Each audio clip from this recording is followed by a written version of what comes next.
terima kasih ahli. Ahli berikutnya Pak Dr. Abdul Khair Ramadan. Dipersilakan, waktu sekitar 10 menit.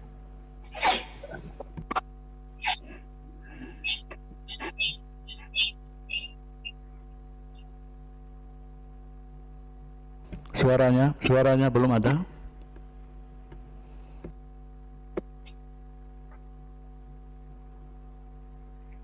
Baik, terima kasih. Assalamualaikum warahmatullahi wabarakatuh. Yang mulia Majelis Hakim Mahkamah Konstitusi, yang terhormat para pihak dalam pengujian materi Undang-Undang Perkawinan. Indonesia tidak menganut paradigma sekularistik maupun integralistik, namun menganut paradigma simbiotik. Indonesia bukan negara agama, namun Indonesia sebagai negara beragama sebagaimana dimaksudkan dalam pasal 29 Undang-Undang Dasar 1945. Sebagai negara beragama, maka bagi setiap umat beragama dalam menjalankan ibadahnya tentu dijamin oleh negara.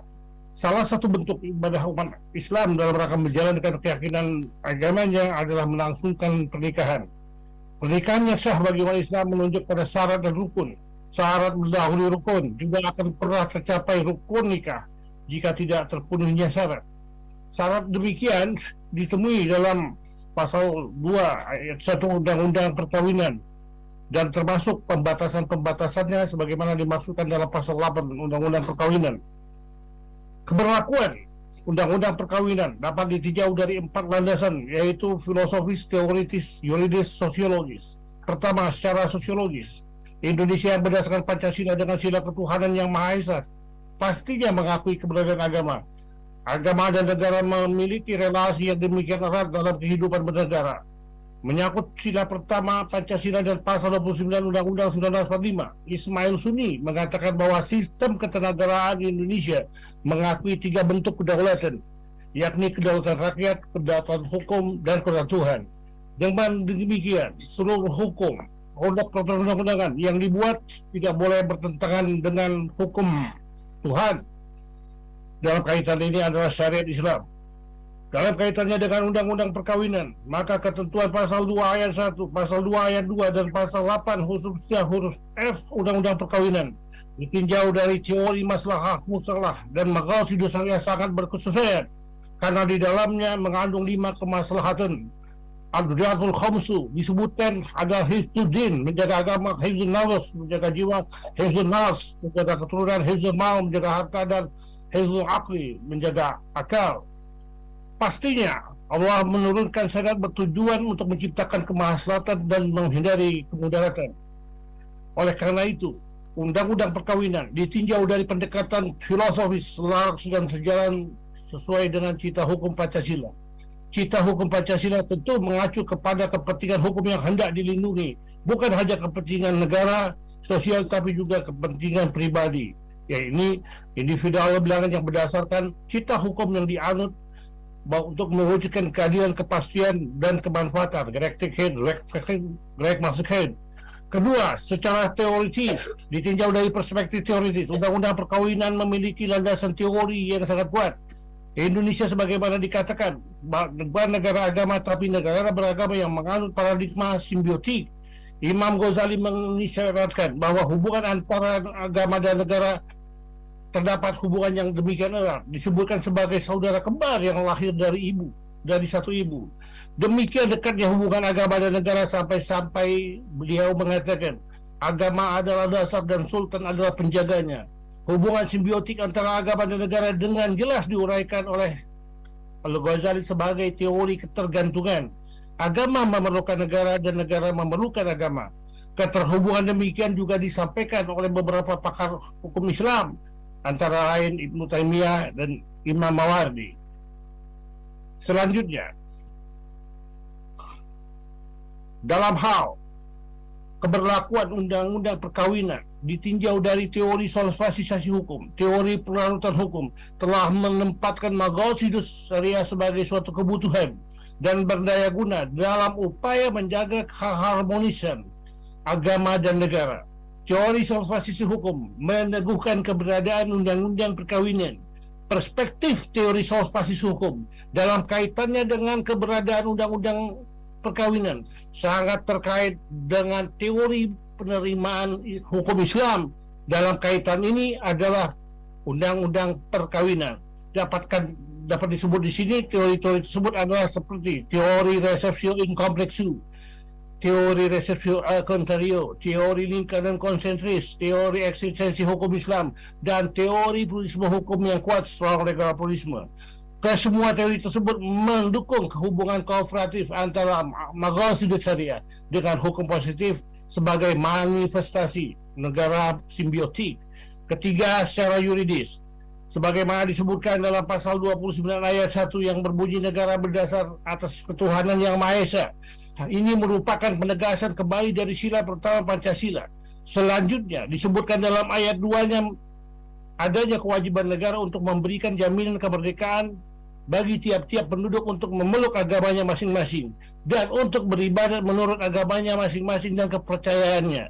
Jika pasal 28E Undang-Undang Dasar 1945 merupakan hak setiap warga negara, maka pasal 29 ayat 2 merupakan kewajiban negara untuk memberikan jaminan terhadap ketentuan pasal 28E dimaksud. Atas norma hukum konstitusi yang mengatur mengenai agama merupakan mandat yang harus dilakukan oleh penyelenggara negara guna membuat norma hukum yang berisi jaminan bagi setiap orang guna memperoleh perlindungan hukum terhadap agamanya.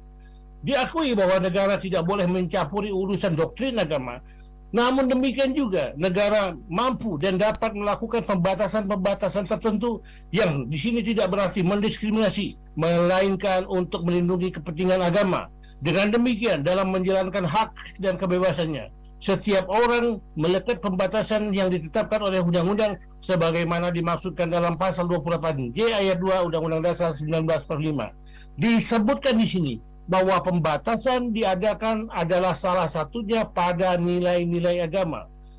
Pasal 2 ayat 1, pasal 2 ayat 2 dan pasal 8 huruf E Undang-Undang Perkawinan tidaklah bertentangan dengan Undang-Undang Hak Asasi Manusia. Pada pasal 10 ayat 1 Undang-Undang Hak Asasi Manusia yang menyebutkan setiap orang berhak membentuk suatu keluarga dan melanjutkan keturunan melalui perkawinan sah, mengandung makna bahwa perkawinan yang sah adalah menunjuk pada ketentuan yang terdapat dalam Undang-Undang Perkawinan. Undang-Undang Perkawinan menunjuk pada ajaran agamanya masing-masing. Dalam Islam terdapat 3 jenis perkawinan yang tidak sah. Pertama, pernikahan yang batil. Maksudnya dari semenjak awal pernikahan dianggap tidak pernah ada pernikahan tersebut, seperti pernikahan atau perkawinan beda agama antara umat Islam dengan kaum kafir. Di sini kebatalannya bersifat imperatif. Kedua, pernikahan fasid. Di sini pembatalan pernikahan menunjuk pada kondisi atau keadaan tertentu yang menjadikannya batal. Sebagai contoh, dalam perkawinan ternyata baru diketahui adanya hubungan saudara. Kebatalannya di sini juga bersifat imperatif. Yang ketiga adalah pernikahan fasik. Pernikahan fasik sebagai contoh adalah pasangan ternyata diketahui pada masa belakangan mengalami gangguan mental atau fisik.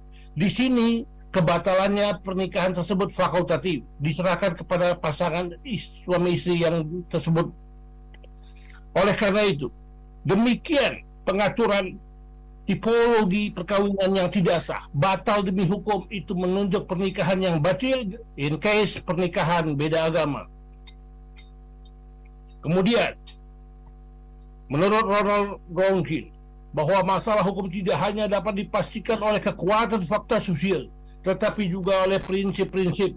Artinya, hukum itu tidak hanya bersandar pada aturan-aturan saja, tetapi juga pada prinsip-prinsip.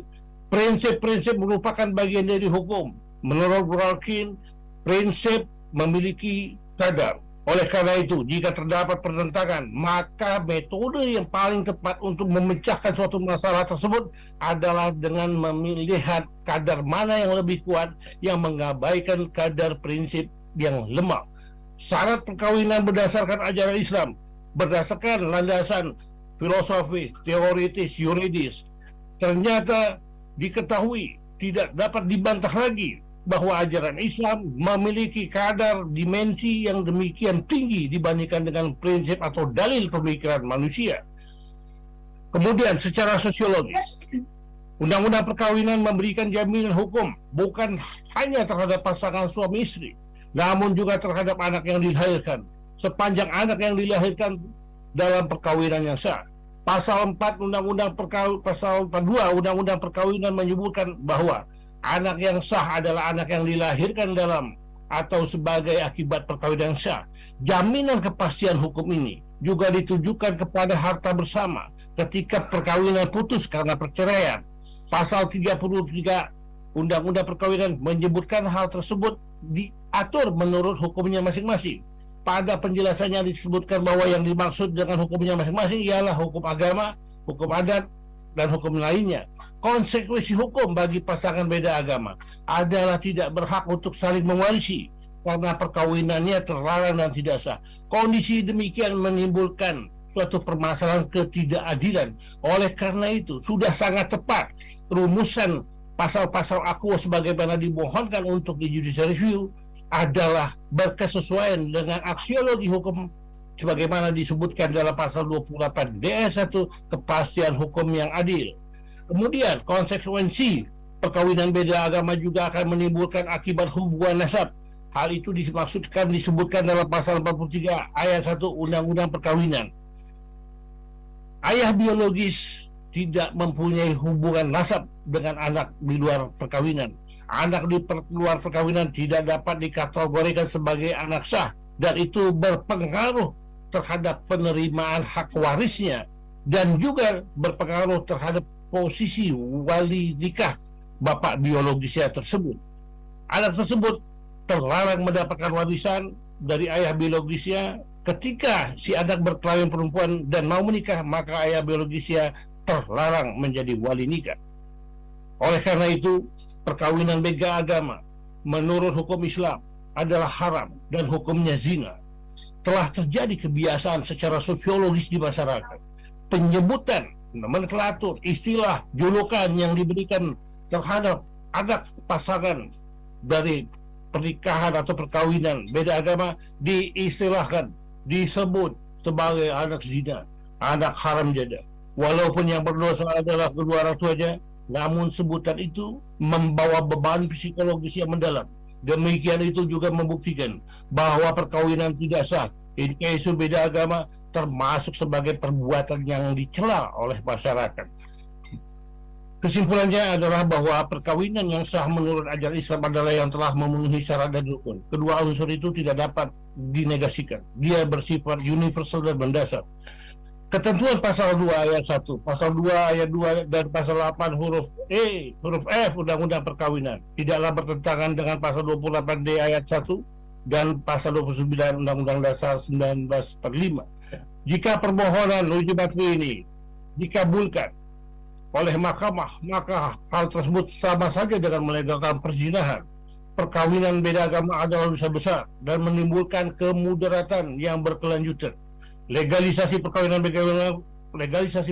beda agama akan mengundang murka Allah Subhanahu wa taala. Demikian keterangan ini disampaikan. Mohon maaf atas segala kekurangan. Wabillahi taufiq wal hidayah. Wassalamualaikum warahmatullahi